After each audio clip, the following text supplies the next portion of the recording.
Students, तो आज है हमारी हिंदी क्लास नंबर 4 और हमारा टॉपिक है विशेषण। तो विशेषण, इसके नाम से ही हमें देखने को मिल रहा है कि कुछ ना कुछ तो विशेष चीज की बात यहाँ पर हुई होगी। तो क्या विशेष चीज होगी? तो जो शब्द किसी संज्ञा या सर्वनाम की विशेषता बताते हैं कि उसके अंदर खास चीज क्या है, उसको हम विशेषण कह देते हैं। संज्ञा व सर्वनाम की विशेषता बताने वाले शब्दों को विशेषण कहा जाता है। कैसे? अगर हम एग्जाम्पल लेके चले कि राधा सुंदर लड़की है,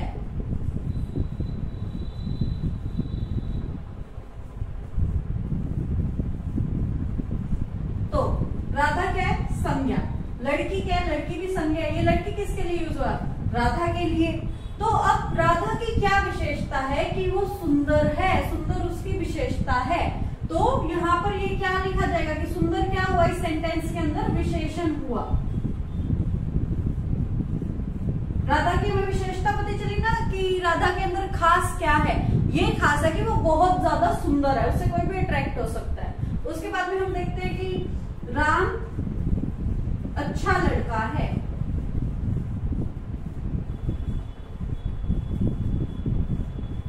तो राम कैसा लड़का है, या फिर राम की क्या विशेषता है कि वो अच्छा है, या फिर हम कहें राम ईमानदार है, राम सुंदर है। तो जिस भी संज्ञा या सर्वनाम की हमें विशेषता पता चले जिन शब्दों से, उन्हें हम विशेषण कह देंगे। राम की जगह हम वह भी लिख सकते थे।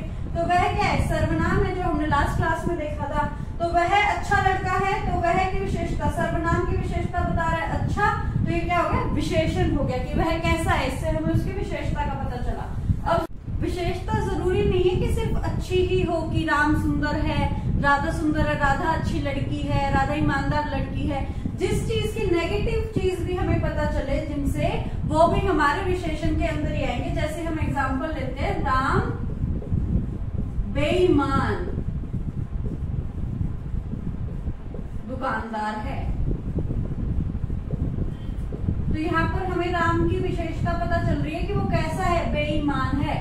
तो हम ये देख रहे हैं कि विशेषण लिख दे कि विशेष, तो विशेष चीज तो कोई खास ही होगी, अच्छी चीज ही विशेषण में आती होगी? नहीं। जिस कोई भी विशेषता हो इंसान की या वस्तु की, चाहे वो अच्छी हो बुरी हो, जिसके बारे में हमें उसकी कोई खास बात जानने को मिले या फिर हमें पता लगे कि वो चीज कैसी है, वो विशेषण के अंदर आएगी। इसीलिए लाइन लिखी गई यहाँ पर कि संज्ञा या सर्वनाम की विशेषता बताने वाले शब्दों को विशेषण कहा जाता है। अब आता है विशेष्य। तो हमसे कई बार ये भी दे दिया जाता है क्वेश्चन के अंदर कि विशेषण ढूंढने की बजाय हमसे कहा जाता है कि सेंटेंस के अंदर विशेष्य क्या है। तो विशेष्य क्या होता है? एग्जाम्पल लिखते हैं सबसे पहले। तो राधा सुंदर लड़की है।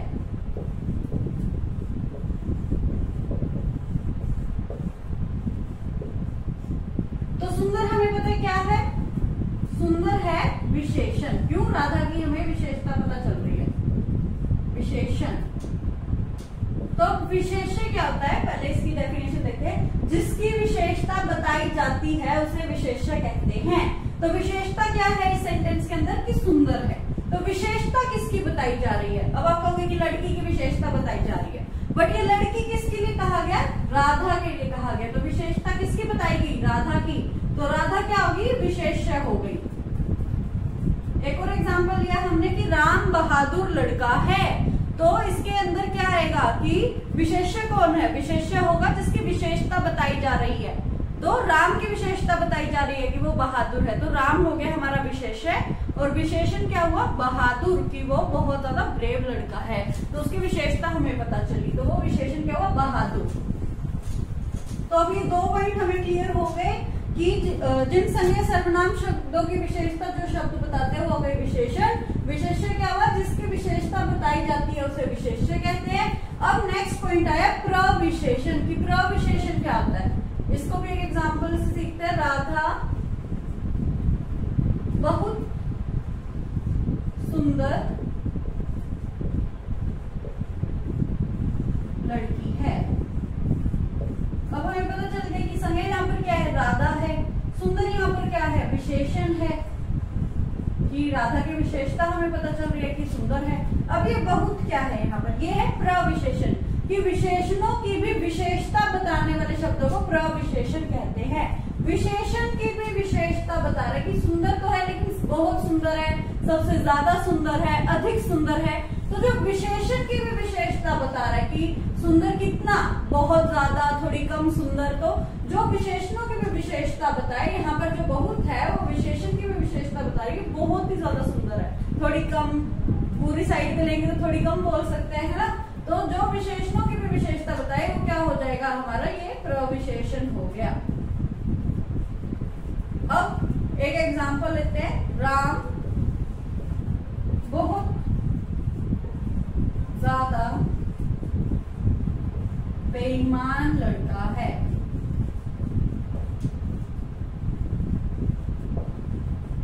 अब हमसे कोई बोले कि सेंटेंस में विशेषण बताइए, तो विशेषण हमें पता है क्या है, बेईमान। ठीक है, अगर ये कहा जाए कि विशेष्य बताइए कि बेईमान कि किसको कहा गया, किसके लिए यूज हुआ है, तो वो हुआ है राम के लिए, क्या हो गया हमारा विशेष्य। अब हमसे पूछा जाए कि प्रविशेषण बताइए, तो वो होगा बहुत ज्यादा। जो विशेषण की भी विशेषता बता रहा है कि बेईमान तो है पर कितना बेईमान है, तो वो ये बता रहे कि बहुत ज्यादा बेईमान है। तो ये क्या हो जाएगा, ये हो जाएगा हमारा प्रविशेषण। तीनों पॉइंट क्लियर हो गए।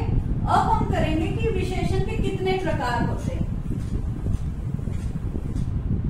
तो विशेषण के 4 प्रकार है, जिसमें सबसे पहला प्रकार है गुणवाचक विशेषण।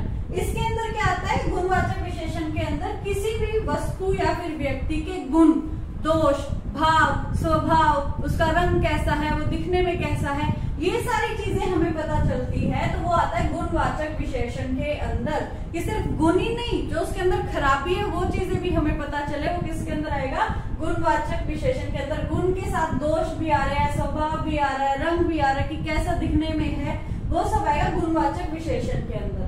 फिर सेकंड है संख्यावाचक विशेषण, और जहां पर भी संख्यावाचक नाम आ जाए तो ये हमें जानना जरूरी है कि उसके अंदर 2 चीजें छुपी हुई होगी। तो संख्याएं कैसी होती है, एक तो चीजें होती है जो हम गिन सकते हैं और एक वो चीजें होती है जो हम गिन नहीं सकते हैं। तो संख्यावाचक विशेषण आगे जाकर 2 में डिवाइड होता है, जिसको हम कहते हैं निश्चयवाचक, निश्चय संख्यावाचक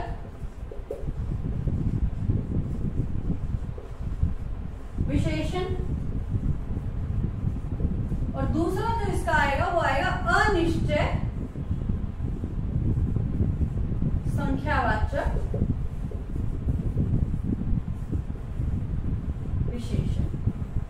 तो संख्यावाचक विशेषण कौन होते हैं, जिसमें किसी व्यक्ति या वस्तु की संख्या का पता चले, उसके नंबर का पता चले कि 1 अच्छा लड़का, 2 अच्छे लड़के, 3 अच्छे लड़के, जहां पर भी संख्या की बात होगी वहां पर आएगा संख्यावाचक विशेषण। अब जो विशेषण है वो निश्चय संख्यावाचक भी हो सकता है कि नंबरिंग में 1, 2, 3, 4, है ना, कि हमें पता है कि इतने ही होंगे, 5 लड़के बुलाए, 1000, 100 लोग बुलाए। और एक होता है अनिश्चय संख्यावाचक, जहां पर हमें नंबरिंग का कोई आइडिया ही नहीं है कि कितने लोग आने वाले हैं। जैसे कि किसी की रिश्ता फिक्स हुआ तो कहेंगे कि बारात में कितने लोग आए, तो कहेंगे आ जाएंगे जी लगभग 100-200, तो लगभग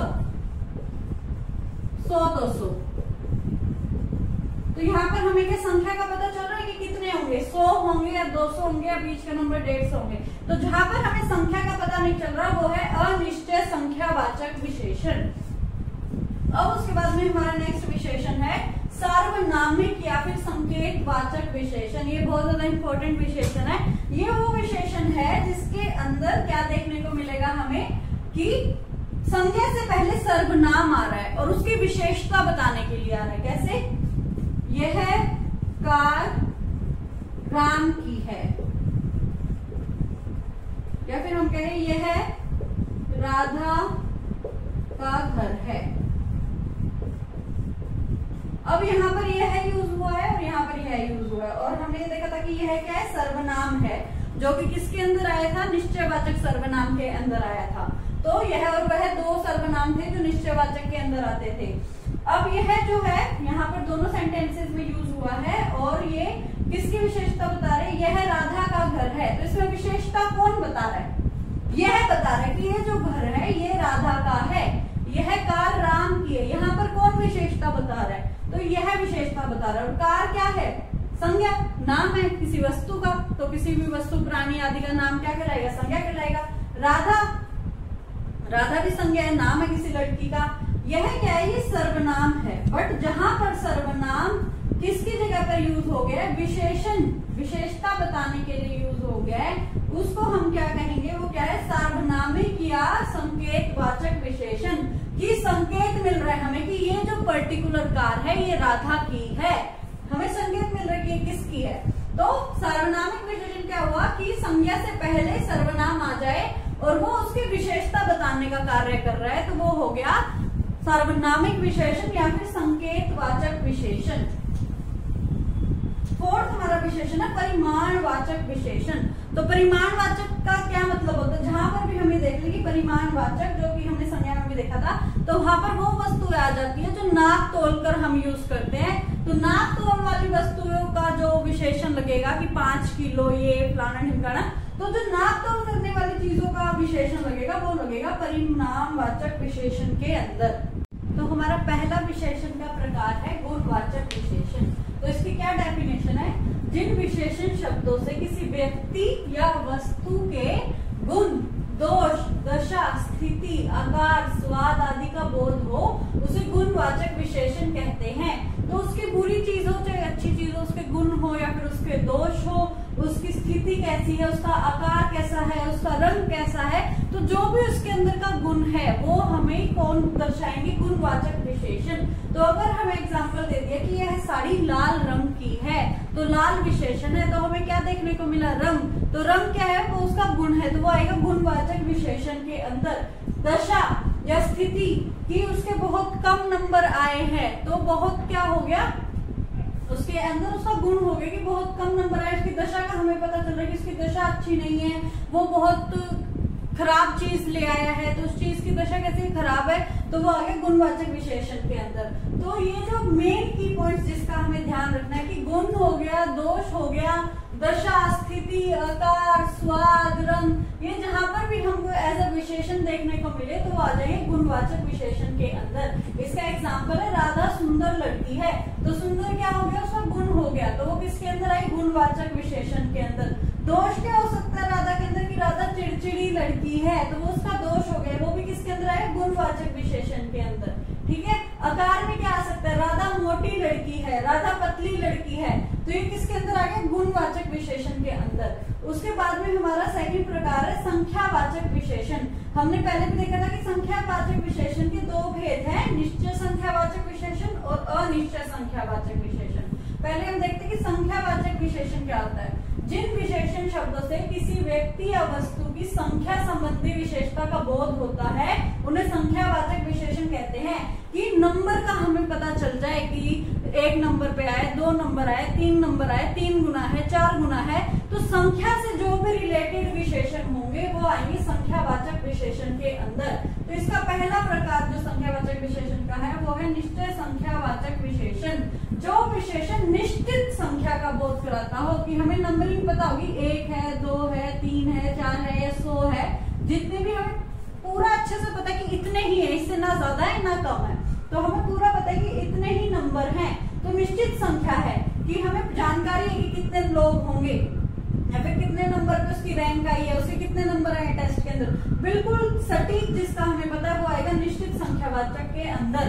तो इसका एग्जांपल है कि कक्षा में राम का तीसरा स्थान है, तो हमें पता चले तीसरे नंबर पर है, तो कौन सा होगा, निश्चय संख्यावाचक विशेषण। अब आता है अनिश्चित संख्यावाचक विशेषण। तो जिन विशेषण शब्दों से निश्चित संख्या का बोध नहीं होता है, तो हमें नहीं पता कि टोटल कितने हैं, कि होंगे 80, 100 नंबर आए होंगे, पता नहीं, फेल हो गया, पास हो गया, जो भी, लेकिन हमें पूरा श्योरिटी से नहीं पता कि नंबर कितने होंगे, संख्या कितनी होगी, तो वो आएगा अनिश्चित संख्यावाचक के अंदर। इसका एग्जांपल है कि शादी में लगभग 200-250 लोग आए थे, तो 200-250 हमें एक प्रॉपर नंबर नहीं पता, एक प्रॉपर संख्या नहीं पता, इसलिए वो किसमें चलेगी, अनिश्चित संख्यावाचक विशेषण में। तो हमारा विशेषण का तीसरा प्रकार है सार्वनामिक या फिर हम कहें संकेतवाचक विशेषण। तो इसकी क्या डेफिनेशन है, जब किसी वाक्य में कोई सर्वनाम संज्ञा से पहले आकर संज्ञा की विशेषता बताए उन्हें सार्वनामिक विशेषण कहते हैं। तो इसमें क्या हो गया कि जो सर्वनाम है वो संज्ञा से पहले आएगा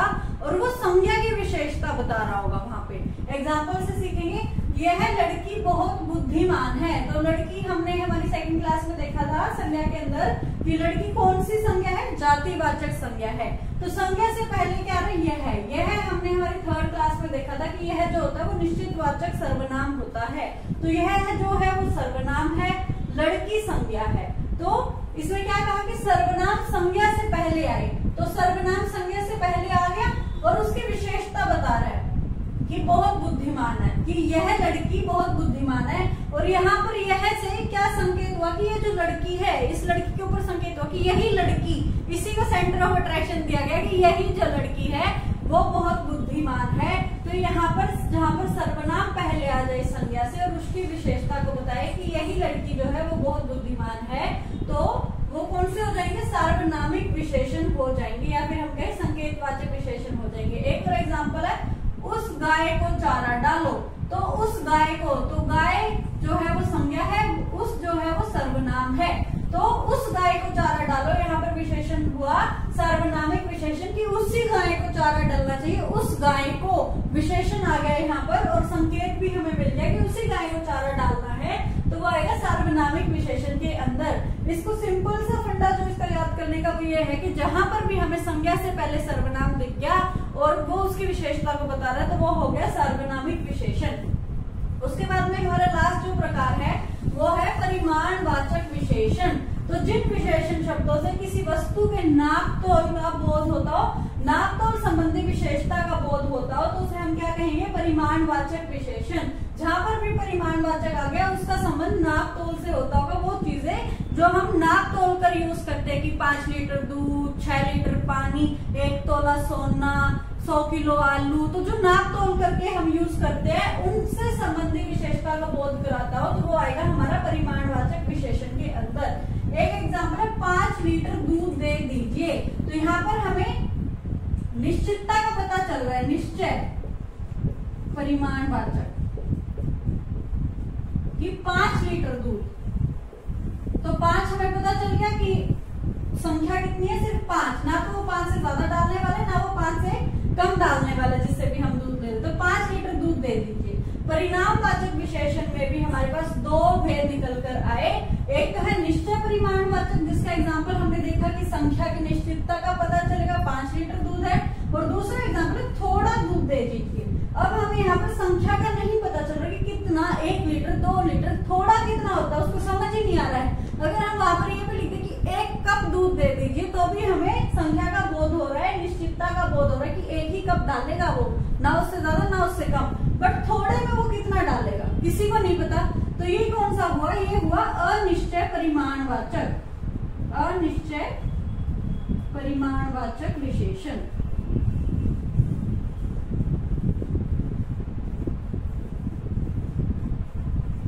तो परिमाणवाचक विशेषण कौन हुए, जिसमें हमें नाप तोल संबंधी विशेषता का पता चले।